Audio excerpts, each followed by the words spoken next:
Andreas, let us talk about the concept of horror films and their place in society and what inspired you to delve into the genre. I always loved horror films. I've loved them since I was really young, and that's something I always remember doing.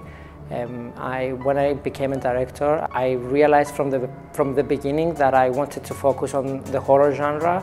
When I say horror, I mean the thriller, psychological, slasher horror, like supernatural horror. I love all the whole genre basically, and that's how basically I started with horror. I was very rarely scared from horror films.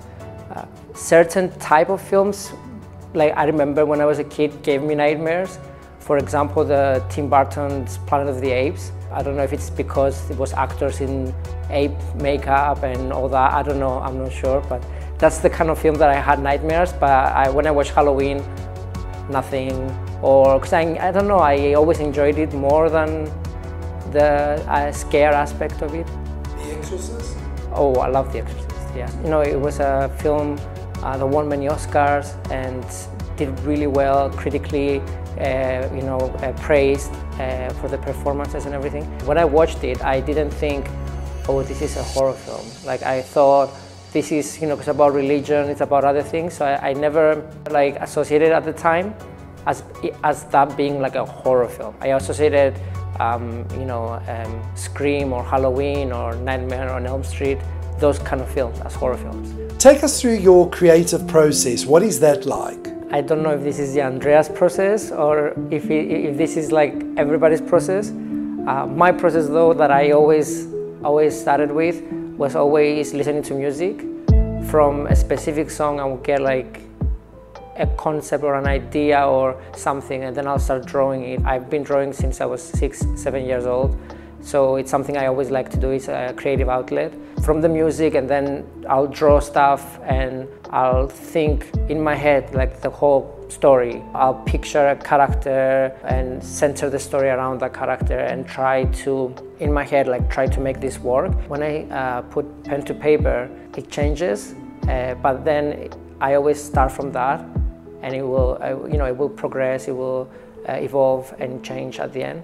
Personally, I believe horror movies are almost always pulling double duty. They're serving up scares that also illuminate the anxieties that lie below the surface of our collective cultural norms.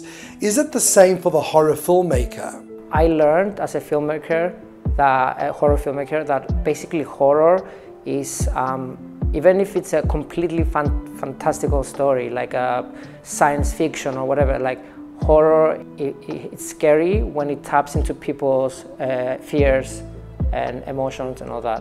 Like going down the staircase of a big house with no lights, and because you heard something on the ground floor. For me, that can be scary. Not so much of waking up and seeing someone in your room or something, which is again scary. It can be visually scary if it's done right, but at the same time, for me, it's scary when you tap into an emotion that people are afraid. So, for example, people are afraid somebody is in their house or something, they hear a noise. That fear, for example, is a very basic thing, but at the same time, you can create so much from that and center a whole scene on that, where it doesn't matter what the story of the film is. So that's something I always, in the back of my head, I always try to work it in the story. So it can be scary.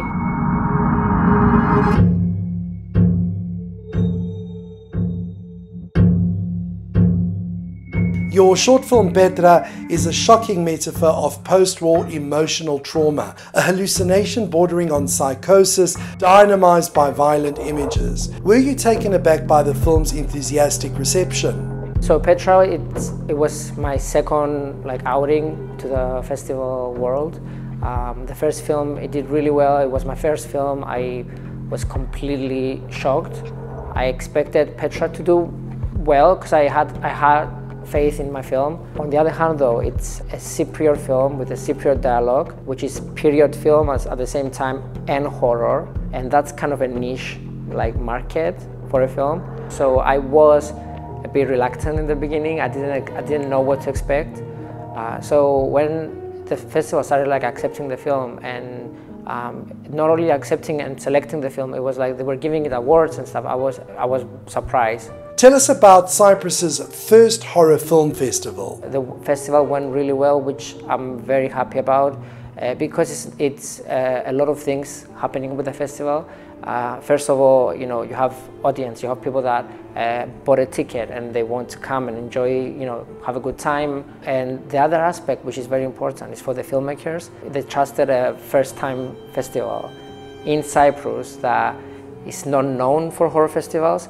So I was very surprised and very happy that we got like many films, many amazing films from all over the world. We had 2 Cypriot productions and the rest was from Greece, Finland, Mexico. We had loads from the United States and UK and a few other countries.